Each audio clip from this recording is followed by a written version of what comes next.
Next है let's call it a day. क्या है next? Let's call it a day. क्या मतलब होता है? देखो, this phrase means let's end what we are doing for the day.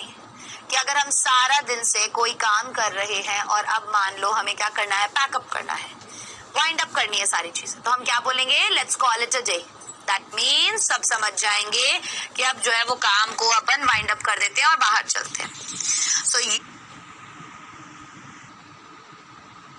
So you can say this whether the work is finished or still unfinished, कि काम चाहे खत्म हो गया हो चाहे ना खत्म हुआ हो। If it is unfinished, then you will finish the rest tomorrow. इसका मतलब क्या होता है कि अगर काम अभी खत्म नहीं हुआ है तो आप बाकी का काम कल खत्म करोगे। That means कि आज के दिन के लिए इतना काफी है। Let's call it a day. We have already packed 30 boxes. I'm tired. Let's call it a day. कैसे यूज किया हमने? We have already packed 30 boxes. हम ऑलरेडी 30 बॉक्स पैक कर चुके हैं। मैं बहुत ज्यादा थक गया हूँ, चलो इसे क्या करते हैं? Let's call it a day. मतलब let's finish this day, let's finish the work और let's wrap up, wind up, जो भी चीजें हैं खत्म करते हैं। बहुत हो गया काम आज के लिए। आई बात समझ में? क्लियर हुआ? Let's call it a day किस तरीके से यूज होता है। तो let's call it a day कब यूज करेंगे? जब आप जो भी कोई काम कर रहे हैं, चाहे वो खत्म हुआ है चाहे वो खत्म नहीं हुआ है, आपको क्या करना है? आपको अगर बोलना है कि भाई अब बस हो गया बहुत, बाकी का बचा हुआ काम कल करेंगे, that means what you are saying, you want to say let's call it a day. Okay, next let's shake on it. Let's shake on it का मतलब ये फ्रेज हम कब यूज करते हैं? जब हम कंफर्म करते हैं या अग्रीमेंट करते हैं, हाथ मिलाकर बोलते हैं चल ठीक है, हाथ मिला लिया हम दोनों ने। So let's shake on it. Shake means hand shake. ठीक है? How much for your bike? $200। I will give you $100। अब देखो यहाँ पर कब हम बता सकते हैं ऐसी बातें, कब बोल सकते हैं? How much for your bike? तुम्हारी बाइक के कितने? वो बोलेगा $200। I will give you $100 for it. मैं तुम्हें $100 दूंगा इसके। How about $150? तो वो बोलता है अच्छा चलो बताओ $150 पे क्या है? All right, let's shake on it.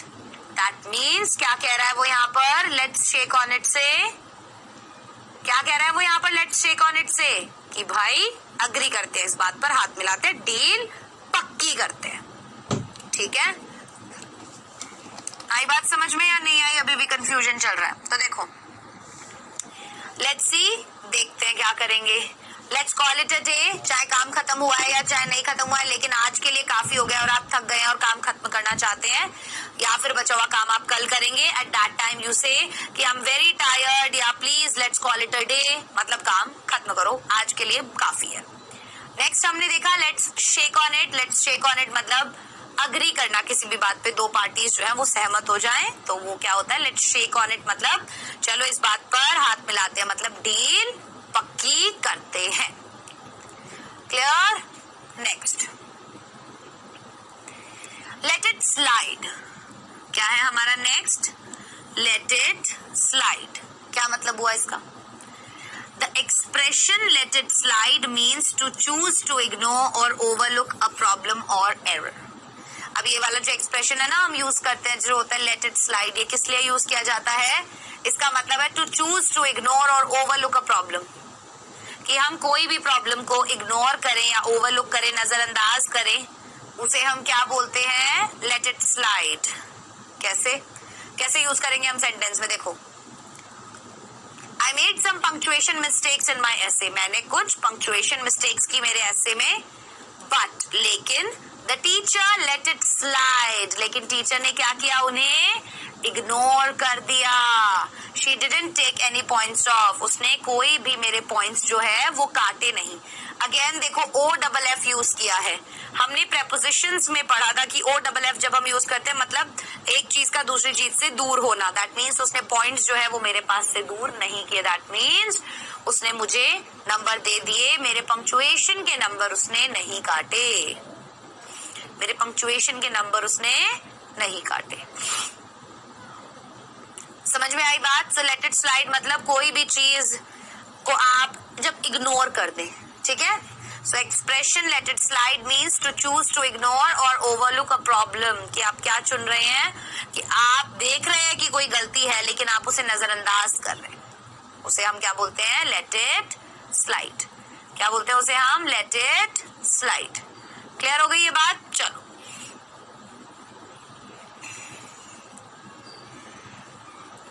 let someone in on, मतलब to let someone in on something means to tell them a secret. उन्हें कोई सीक्रेट बताना, और some information that is known by very few people, या कोई ऐसी जानकारी देना जो बहुत कम लोगों को पता है. कैसे? I will let you in on. I will let you in on, या I will let Ram in on, या I will let him in on, या I will let her in on. That means आप क्या कर रहे हो? उस इंसान को कोई सीक्रेट बता रहे हो. क्या कर रहे हो? उस इंसान को कोई सीक्रेट बता रहे हो. Sarah only got the job because she is dating the boss's brother. तुम्हें पता है सारा को केवल नौकरी इसलिए मिली क्योंकि वो बॉस के भाई को डेट कर रही है. समझे? सो हमने क्या बोला? I'll let you in on. I'll let you in on मतलब मैं तुम्हें आज एक ऐसी खुफिया बात बताने वाला हूँ जो किसी को नहीं पता. सीक्रेट बताने वाला हूँ. Clear? So I will let you in on. क्या बोलेंगे बेटा? I will let you in on. Clear हुई ये बात? चलो. Let go, let it go, let yourself go. कब यूज करते हैं हम? To let go of something means to stop holding it. हम बोलते ना यार क्यों इतना मतलब कि दिल पे लेके बैठा है. Let it go. या इसको ये क्या ही करेगा, जाने दे इसको. Let it go या let him go या let her go. The little boy let go of his mother's hand and ran across the park. जो छोटा बच्चा था उसने क्या किया? अपनी माँ का हाथ छोड़ दिया और वो पार्क में चला गया. The expression let it go means to overlook something, similar to let it slide or stop trying to control it. क्या मतलब होता है? क्या मतलब होता है इसका? इसका मतलब बेटा सीधा सीधा ये होता है कि जब हम किसी चीज को या तो नजरअंदाज करें या फिर उस चीज को कंट्रोल करने की कोशिश छोड़ दें. Stop trying to control it. हम क्या करें? उस चीज को कंट्रोल करने की कोशिश छोड़ दें, तब वो क्या कहलाता है? लेट इट स्लाइड की तरह ही लेट इट गो भी होता है. ठीक है? Let it go, let yourself go, let go, वहां पर हम यूज करते हैं इसको जब हम किसी चीज को बोलते ना यार तू क्यों अब तक रो रहा है, लेट इट गो, है ना, या लेट हिम गो या लेट हर गो, जाने दे उसे यार, लेट हर गो बोलते हैं ना. तो इसी तरीके से लेट इट गो वगैरह या लेट समवन गो का मतलब क्या होता है? किसी को जाने देना या किसी को कंट्रोल करने की कोशिश ना करना या फिर किसी भी चीज को इग्नोर करना. ठीक है? क्लियर हो गई ये बात? चलो. I was angry about what she did for a long time, but eventually I decided to let it go. समझो, मैं गुस्सा था जो भी उसने किया इतने लंबे समय तक, पर अंत में मैंने ये निर्णय लिया कि मैं उसे जाने दूंगा. मतलब जो भी उसने किया मैं वो बात भूल जाऊंगा, इग्नोर कर दूंगा, जाने दूंगा. If a company lets someone go, that is a polite and indirect way to say they are fired the person. अगर कोई कंपनी जाने देती है किसी को, दैट इज अ पोलाइट, वो एक नम्र तरीका है और या फिर एक इनडायरेक्ट तरीका है क्या कहने का कि भाई वो उस इंसान को फायर कर चुका है. Terminated the persons employment. Firing मतलब क्या होता है? किसी भी इंसान को नौकरी से निकाल देना. सो लेट्स समवन गो. अगर कोई कंपनी किसी को जाने देती है उसका मतलब क्या होता है कि वो उसे फायर कर रही है इनडायरेक्ट तरीके से, वो उसे रोकने की कोशिश नहीं कर रही. समझना यहाँ पर इतना है कि लेट समवन गो का यूज हम कब करते हैं? जब हम किसी चीज को कंट्रोल करने का कोशिश ना करें, उसे जाने दें. ठीक है? हम क्या करें? उसे जाने दें, कंट्रोल करने की कोशिश ना करें. ठीक है? There were too many managers in the department, so the director decided to let some of them go. बहुत सारे मैनेजर्स हो गए थे डिपार्टमेंट में. There were too many managers in the department, So the director decided, इसीलिए director ने क्या decide किया, to let some of them go, कि उनमें से कुछ को जाने दे. Finally, if you let yourself go, कि finally अगर अब तुम क्या करोगे, अपने आप को जाने दोगे, it means you take less care of your appearance. That means तुम क्या करते हो, अब तुम कैसे दिख रहे हो उसके बारे में नहीं सोचते. तुम्हारा वेट ज्यादा हो गया है, not bother with your hair और क्लोथिंग, तुम्हें फर्क नहीं पड़ता तुम्हारे बाल कैसे बने हुए या तुम्हारे कपड़े कैसे. So finally if you let yourself go, अगर फाइनली आप अपने आप को ऐसे ही जाने दे रहे हो, दैट मीन्स आपको केयर नहीं है किसी चीज की. ठीक है. He used to be so athletic, but after he turned 40, he really let himself go. Now he has a beer belly. देखो उसने क्या किया, he used to be so athletic, वो काफी एथलेटिक था, मतलब काफी दौड़ा भागा करता था.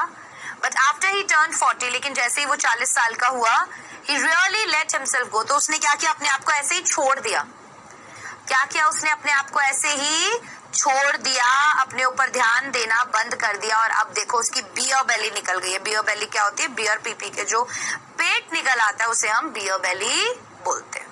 ठीक है, समझ में आया. Let yourself go, let some of them go, इनका मतलब है जाने देना, किसी भी चीज को कंट्रोल करके ना रखना.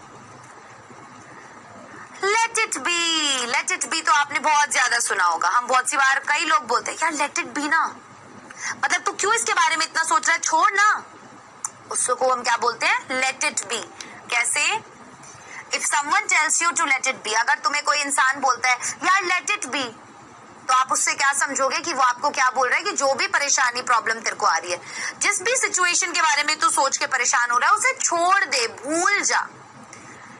They are telling you to leave the thing situation alone, do not interfere with or worry about it. कि भाई जो भी सिचुएशन तेरे साथ है उस सिचुएशन को छोड़ दे, चीज जो तेरे साथ हो रही है उसको अकेला छोड़ दे, उसमें दखल अंदाजी मत दे, उसके बारे में चिंता मत कर. I am not sure the oven is hot enough. यार मुझे लग नहीं रहा कि अवन जो है ना ज्यादा गर्म हुआ है. Maybe I should turn up the temperature. मुझे ऐसा लगता है कि मुझे क्या करना चाहिए, टेम्परेचर बढ़ा देना चाहिए. Just let it be. अरे यार रहने देना, वैसे ही रहने दे, जितना टेम्परेचर है उतना ही रहने दे.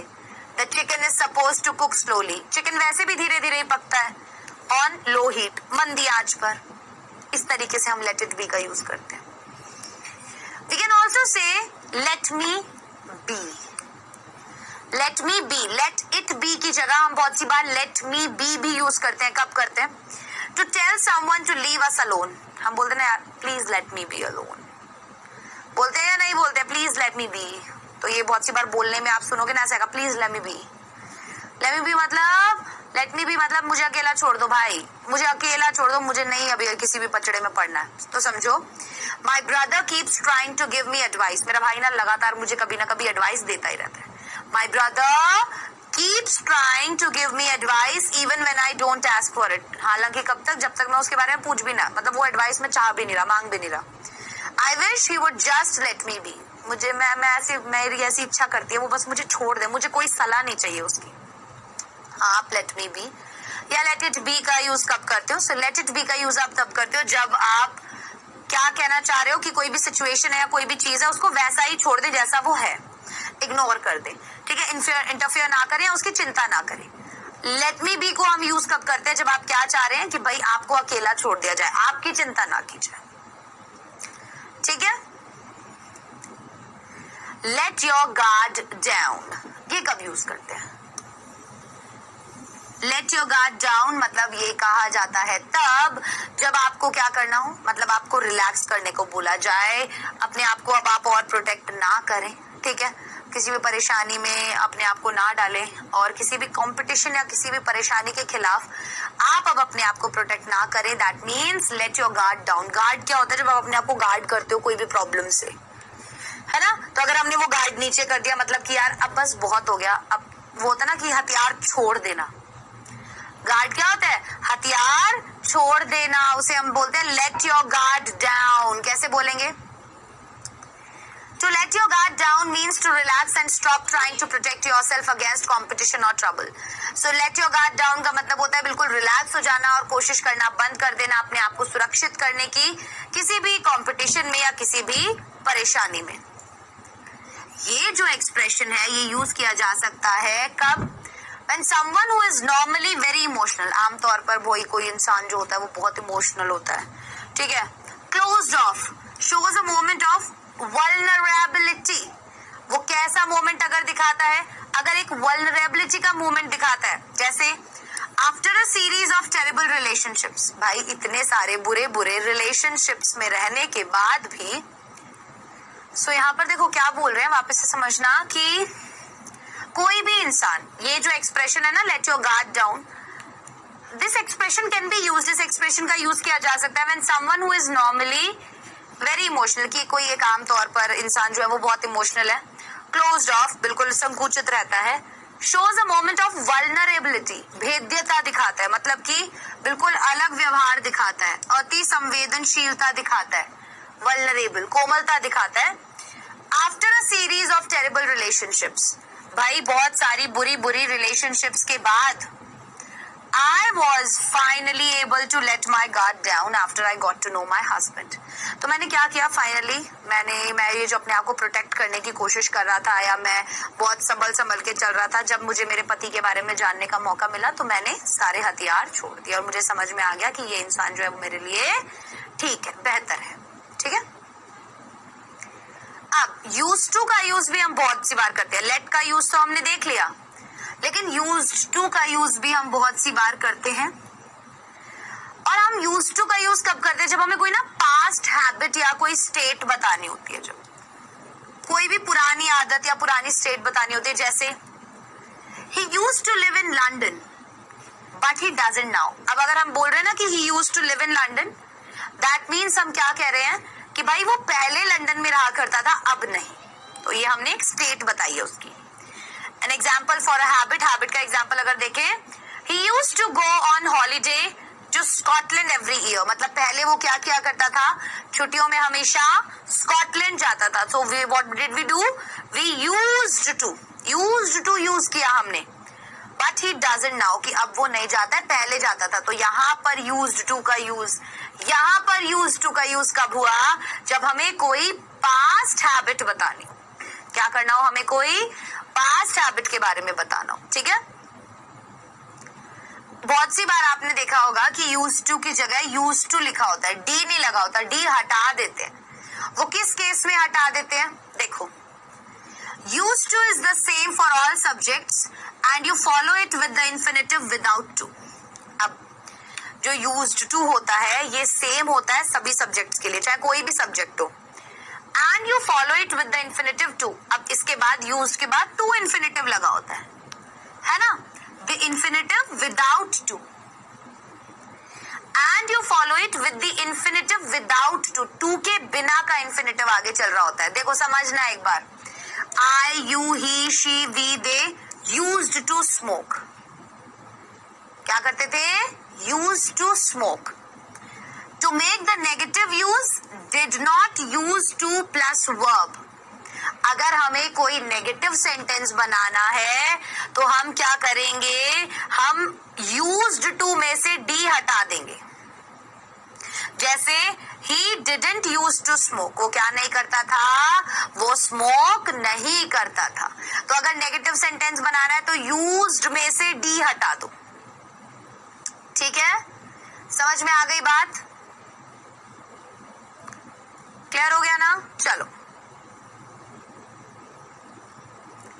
अगर अब हमें क्वेश्चन बनाना है, to make question use did as the auxiliary and take the final D ending of used. मतलब कि अगर हमें अब क्वेश्चन वाले सेंटेंस बनाने हैं तो हम डिड का इस्तेमाल करेंगे और यूज्ड में से डी हटा देंगे. कैसे? डिड यू या she used to smoke, did you used to smoke या did she use to smoke.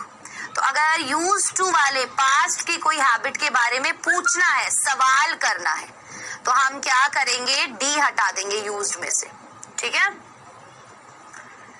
To talk about past habits in English, you can also use would plus infinitive without to. आप क्या कर सकते हो? अगर आपको कोई पुरानी हैबिट के बारे में इंग्लिश में पूछना है तो आप would का यूज भी कर सकते हो. ठीक है, जैसे we would go to Scotland every year when I was a child. भाई हम क्या किया करते थे विदाउट टू इन्फिनेटिव, टू नहीं लगेगा, वुड गो लिखा हुआ है केवल, टू नहीं लगा हुआ, टू इन्फिनेटिव नहीं है। We would go to Scotland every year when I was a child. We would travel there by car overnight. We would travel there by car overnight. आपने देखा किस तरीके से हमने यूज्ड टू और हमने किनका इस्तेमाल किया, हमने किया लेट का इस्तेमाल देखा बहुत सारी जगह। ठीक है, फटाफट से इडियम्स कर लेते हैं, फिर आज की क्लास खत्म करेंगे। पहला इडियम क्या है, a piece of cake. A piece of cake कब यूज करते हैं, जो चीज बहुत ज्यादा आसान होती है। ठीक है, फटाफट से इडियम्स वाली चीज पे आ जाओ। अब जब भी अगर हम बोले this is a piece of cake for me, that means what you are saying कि अरे ये तो मेरे बाएं हाथ का खेल है, बड़ा इजी है मेरे लिए। The English test was a piece of cake. अंग्रेजी का जो टेस्ट था वो तो पीस ऑफ केक था, मतलब बहुत आसान था। Let the cat out of the bag, मतलब let the cat out of the bag मतलब to accidentally reveal a secret. आप बाई चांस गलती से जब कोई रहस्यमयी बात बता देते हो जो नहीं बतानी चाहिए थी, तो वहां पर हम यूज क्या करते हैं, let the cat out of the bag. I let the cat out of the bag about their wedding plans. मैंने क्या किया, मैंने सारे सीक्रेट उनकी शादी के बाहर बता दिए सबको, जो नहीं बताने थे, सीक्रेट रखने थे। So I let the cat out of the bag. अब आप ये मत सोच रहा कहीं ये लिखा हो या कोई ये बोल रहा हो कि यार उसने बैग में से बिल्ली बाहर निकाल दी, नहीं, that means कि उसने कोई एक सीक्रेट रखना था जो सबके सामने बता दिया। Okay? To feel under the weather. To feel under the weather मतलब आप जब अच्छा फील नहीं कर रहे हो, when you are not feeling well, so आप क्या बोलेंगे, अक्सर हम कैसे बोलते हैं, यार I am not feeling well. In spite आप क्या बोल सकते हैं, I am feeling under the weather, मतलब मुझे लगता है मुझे मौसम ये जो बदल रहा है ना, इसके अकॉर्डिंग कुछ हो गया है। ठीक है, so I am really feeling under the weather today, I have a terrible cold. I am really feeling under the weather today, I have a terrible cold. To kill two birds with one stone. एक तीर से दो निशाने। To solve two problems at once. कोई दो problems को एक साथ solve कर देना। अब by taking my dad on holiday, मेरे पापा को मैं holiday पे लेके गया। I killed two birds with one stone. मैंने एक निशाने पे मतलब एक पत्थर से दो निशाने लगाए। I got to go away but also spend time with him. ठीक है, मुझे क्या मिल गया, मुझे उनके साथ समय बिताने का मौका मिल गया और मुझे कहीं बाहर जाने का भी मौका मिल गया। ठीक है, to add insult to injury. To add insult to injury मतलब to make a situation worse. To make a situation worse, किसी भी परिस्थिति को जब आप और बद से बदतर बना देते हैं, वो क्या होती है, to add insult to injury. जैसे To add insult to injury, the car drove off without stopping after knocking me off my bike. कह रहे हैं कि जो सिचुएशन थी वो और ज्यादा वर्स हो गई और जो गाड़ी जो है वो बिना रुके आगे बढ़ती चली गई मेरी बाइक जो है उसको भी उड़ाकर। नेक्स्ट है ब्रेक अ लेग। जब हम बोलते हैं ना बहुत सी बार गुड लक, तो आज से आप क्या बोलना शुरू करोगे, अगर आपको किसी को गुड विशेस देनी है तो आप क्या बोलोगे, break a leg. That means आप उसे क्या बोल रहे हो, गुड लक बोल रहे हो। क्या बोल रहे हो आप उसे, गुड लक बोल रहे हो। ठीक है, break a leg Sam, I am sure your performance will be great. तो हम गुड लक बोलने की जगह क्या बोल सकते हैं, break a leg. Okay, call it a day, ये हम पढ़ चुके हैं कि हम काम करना रोक दे, आज के लिए काफी है। नो पेन नो गेन, बहुत इजी है, सब सुनते हैं। You have to work hard for something you want, आपको कड़ी मेहनत करनी ही होगी किसी ऐसी चीज को पाने के लिए, ठीक है, जो आप चाहते हैं शिद्दत से। Bite the bullet, bite the bullet कब यूज करते हैं हम, decide to do something unpleasant that you have avoiding doing. अब गोली चबाना है ना, मतलब बुलेट तो आप नहीं चबा सकते, तो दैट मीन्स कुछ ऐसा काम करना जो बहुत अलग हो, अनयूजुअल हो। तो आपने कुछ ऐसा डिसाइड कर लिया जो बहुत अजीब है, ठीक है, और आप काफी समय से अवॉइड कर रहे थे। So that time you what would you say, you will say I am going to bite the bullet, मतलब आप कुछ ऐसा करने वाले हैं जिसे आप पहले इग्नोर कर रहे थे, करना नहीं चाह रहे थे। ओके, चलिए, सो अब फाइनली बारी है क्विज की, और क्विज का हमारा पहला क्वेश्चन ये रहा, कॉल इट अ डे का मतलब क्या होता है? Stop working on something, start working on something, creating problem या फिर नन.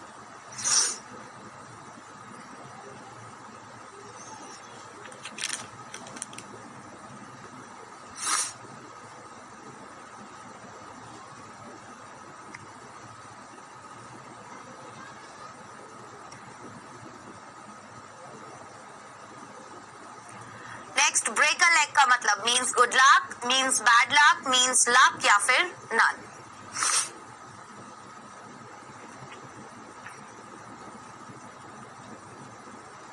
चलिए, so question number 1, call it a day, stop working on something. Second, break a leg means good luck. ठीक है, आज की क्लास में हमने लेट का यूज देखा और आपको इन इडियम्स का आंसर करना है, कोशिश कीजिएगा करने की. नेक्स्ट क्लास आपकी मॉडल्स के ऊपर होगी. अब मैं आप सभी से इजाजत लेना चाहती हूँ, मुलाकात होगी अगले लेक्चर में. तब तक के लिए अपना ध्यान रखें, डाउटनेट के साथ जुड़े रहें क्योंकि अब पढ़ना हुआ आसान.